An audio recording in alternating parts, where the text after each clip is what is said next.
আরেকটা হলো বর্জনীয় নির্দেশনা, করণীয় নির্দেশনা, যেরকম নামাজ পড়া, রোজা রাখা, কোরআন তেলাওয়াত করা, যাকাত দেওয়া, হজ করা, এগুলো হলো সব করণীয় নির্দেশনা।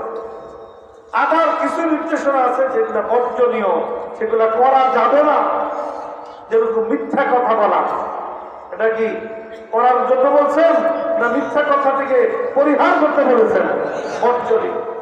কাউকে ধোঁকা দেওয়া, কাউকে কষ্ট দেওয়া, কারো দোষ চর্চা তার অগোচরে করা, এমনিভাবে ব্যবসার মধ্যে ধোঁকাবাজি করা, ওজনে কম দেওয়া, অন্যের মাল আত্মসাৎ করা, এরকম ঘুষ খাওয়া, সুদ খাওয়া, এগুলা প্রত্যেকটা হলো বর্জনীয়। এগুলো আল্লাহ রসুল নিষেধ করেছেন, এগুলা করা যাবে।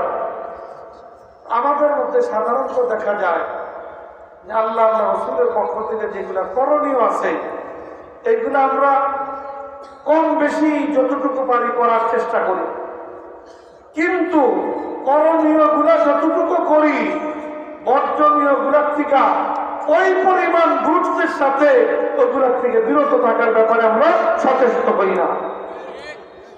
আমরা মনে করি যে একজন মানুষ যদি খুব নামাজি হয়, নামাজ পড়ে, তাহলে তাকে মনে করি খুব বড় বুজুর্গ, কিন্তু এটার দিকে খেয়াল করি না সে মিথ্যা কথা বলে, সে ব্যবসার মধ্যে ধোঁকাবাজি করে কিনা, সে ওজনে কম দেয় কিনা, সে ব্যবসা করতে গিয়ে প্রতারণা করে কিনা, অহেতুক মিথ্যা কসম খাইয়া মানুষকে প্রতারিত করার জন্য সে কাজ করে কিনা, এইগুলোর প্রতি আমরা লক্ষ্য করি না।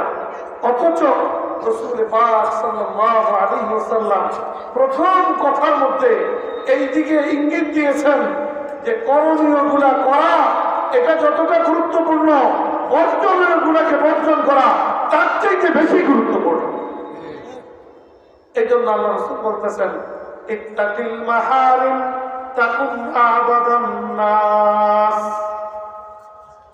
যে তুমি আল্লাহ রাসূলের পক্ষ থেকে যা কিছু হারাম করা হয়েছে, যা কিছু নাজায়েজ করা হয়েছে, যা কিছুর উপরে নিষেধাজ্ঞা আরোপ করা হয়েছে, ওই সব কিছু থেকে যদি তুমি নিজেকে বাঁচাইতে পারো তো তুমি আল্লাহর কাছে বড় ইবাদত গুজার হিসেবে পরিগণিত হবে। নামাজ পড়া যেরকম বড় সওয়াবের কাজ, মিথ্যা কথা পরিহার করা ওই রকম মস্ত বড় সওয়াবের কাজ। আমরা নামাজ পড়াটাকে যেরকম সওয়াব মনে করি, মিথ্যা কথা পরিহার করাকে ওই পরিমাণ সওয়াবের মনে করি, ওইটাকে অতটা গুরুত্ব দেয় না। এখানে অত্যন্ত গুরুত্বের সাথে আল্লাহ রাসূল আমাদের জীবনের প্রতিটা ক্ষেত্রে মানুষ প্রতি মুহূর্তে মুহূর্তে নাফরমানের মুখোমুখি হয়। আল্লাহ রাসূল বলতেছেন, তুমি নিজেকে হারাম থেকে, নাফরমানি থেকে, গুনাহের কাজ থেকে বাঁচানোর ব্যাপারে সচেষ্ট হও। তুমি এর থেকে যদি বাঁচাইতে পারো নিজেকে, তাহলে তুমি আল্লাহর কাছে বড় ইবাদত গুজার হিসেবে পরিগণিত। এক নম্বর কথা। দুই নম্বর কথা আল্লাহ রাসূল বলতেছেন, ওয়ারযা বিমা কাসাবাল্লাহু লাক তাকুন আগনান নাস। আল্লাহ রাব্বুল আলামিন দুনিয়াতে প্রত্যেকটা মানুষের কিছু প্রয়োজন লাগায় দিয়েছেন। থাকার ব্যবস্থা লাগে, খাওয়ার ব্যবস্থা লাগে, পড়ার ব্যবস্থা লাগে, এইগুলোর জন্য সম্পদের প্রয়োজন হয়। আল্লাহ রাব্বুল আলামিন প্রত্যেককে এই দুনিয়াতে কম বেশি সম্পদের মালিক বানিয়েছে। কেউকে কম, কেউকে তার চাইতে বেশি, কেউকে তার চাইতে বেশি। সবাইকে সমান সম্পদ আল্লাহ তাআলা দেন না। এখন মানুষ যে যতটুকু সম্পদের মালিক, সে চায় যে কিভাবে আরো এর থেকে বেশি সম্পদ সে আহরণ করতে পারে। সম্পদের লোভ মানুষের ভিতরে ব্যাপকভাবে পরিলক্ষিত হয়, এবং দুনিয়াতে যত মারামারি, কাটাকাটি, হানাহানি, এইগুলা একটা বড় কারণ হলো সম্পদের লোভ। ভাই ভাই মারামারি কাটাকাটি হয় কিসের জন্য? সম্পদের জন্য।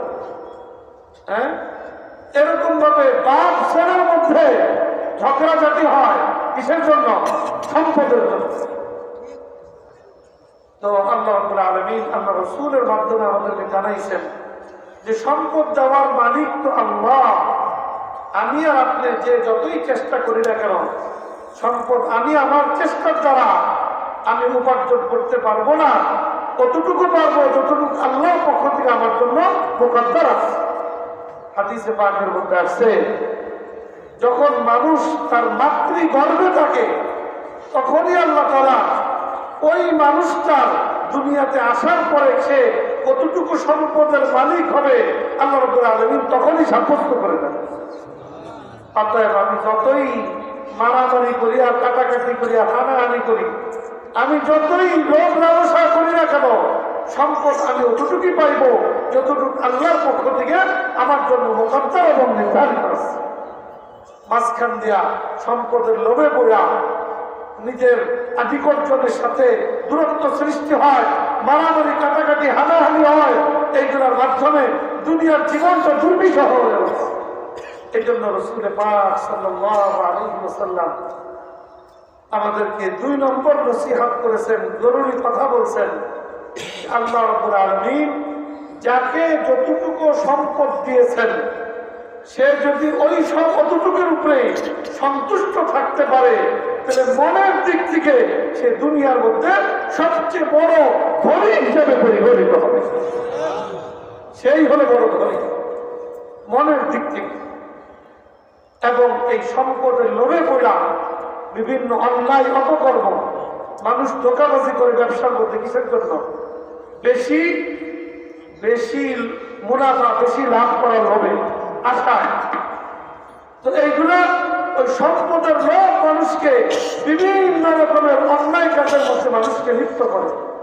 সেজন্য আল্লাহ রাসূল আমাদেরকে নসিহত করেছেন, ওই দিকে না চলে আল্লাহ প্রদত্ত সম্পদের উপরে তুমি সন্তুষ্ট থাকতে অভ্যস্ত হও, তাহলে তুমি মনের দিক থেকে দুনিয়াতে সবচেয়ে বড় ধনী হিসেবে পরিগণিত হবে। 3 নম্বর কথা বলছেন, ওয়াহসিন ইলা জারিক তাকুন মুমিনা। মানুষ সামাজিক জীব, সে আলাদা এক জায়গায় বিচ্ছিন্ন বসবাস করতে পারে, সমাজের মধ্যে বসবাস করে, তার প্রতিবেশী আছে, তার নিকটজন আছে। তো আমরা মনে করি যে নামাজ রোজা খালি ইবাদত না, প্রতিবেশীর হক আদায় করা এটাও বড় ইবাদত, প্রতিবেশীর সাথে ভালো ব্যবহার করা এটাও গুরুত্বপূর্ণ ইবাদত। কিন্তু আমাদের মধ্যে ব্যাপকভাবে দেখা যায় যে যে যত কাছে তার সাথে তত বেশি দূরত্ব, তার সাথে তত বেশি শত্রুতাপূর্ণ সম্পর্ক। এই জন্য আল্লাহ রাসূল পরামর্শ দিয়েছেন যে তুমি তোমার প্রতিবেশীর সাথে ভালো ব্যবহার করো, তাহলে তুমি আল্লাহর কাছে ভালো মুমিন হিসাবে পরিগণিত হবে।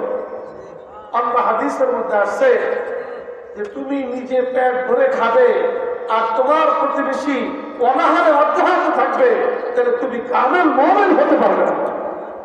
ঈমানের জন্য নিজের প্রতিবেশীর সাথে ভালো ব্যবহার করা এটা অপরিহার্য বিষয়। প্রতিবেশী মুসলিম না অমুসলিম এটা বিবেচ্য বিষয় না। অমুসলিম প্রতিবেশী থাকলেও তার সাথেও সুন্দর ব্যবহার করা, ভালো আচরণ করা, এটা একজন মুসলমানের এটা জিম্মাদারি, এটা তার বড় একটি নেক আমল। 4 নম্বর কথা আল্লাহ রাসূল বলছেন, ওয়াহিব্বা লিন-নাসি মা তুহিব্বু লিনাফসিক তাকুন মুসলিমা। যে তুমি নিজের জন্য যা ভালো মনে করো, পছন্দ করো, তোমার অপর ভাইয়ের জন্য সেটাকেই পছন্দ করো, তাহলে তুমি আল্লাহর কাছে ভালো মুসলিম হিসাবে পরিগণিত হবে। একজন মুসলমান তার স্বভাব, তার বৈশিষ্ট্য এটা হওয়া চাই যে সে প্রত্যেকের ভালো কামনা করবে, নিজের জন্য যেটা ভালো মনে করবে অন্যের জন্য সেটাই ভালো মনে করবে। এটা হলো একজন মুসলমানের বৈশিষ্ট্য এবং গুণাবলী হওয়া উচিত। সর্বশেষ 5 নম্বর কথা রাসূল পাক সাল্লাল্লাহু আলাইহি ওয়াসাল্লাম বলেছেন, ওয়ালা তুকসিরিজ যিহক ফাইন্না কাসরাতাজ যিহকি তুমিতুল কুলুব। দুনিয়াতে বেশি রং তামাশা, হাসি তামাশা করার কইল না। দুনিয়াটা রং তামাশার হাসি তামাশা করা দুনিয়াটাকে, দুনিয়ার এই মহামূল্যবান সময়কে নষ্ট করা, এটা কখনোই বুদ্ধিমানের কাজ নয়। হ্যাঁ, ইসলাম সীমিত পর্যায়ে আনন্দ ফুর্তিরও সুযোগ দিয়েছে, ওটা সীমিত পর্যায়ে, কিন্তু জীবনের উল্লেখযোগ্য সময় আনন্দ উল্লাস আর ফুর্তির মধ্যে কাটায় দিলাম, রং তামাশার মধ্যে কাটায় দিলাম। এটা ইসলামের সঠিক দিক নির্দেশনা আমি লক্ষ্য করলাম না। আল্লাহ রাসূলের চাওয়া মতো আমি আমার জীবনকে পরিচালিত করতে পারলাম না। এই জন্য আল্লাহ রাসূল আমাদের সকলকে লক্ষ্য করে বলছেন যে দুনিয়ার জীবনে বেশি রং তামাশা করো না, হাসি তামাশা করো না।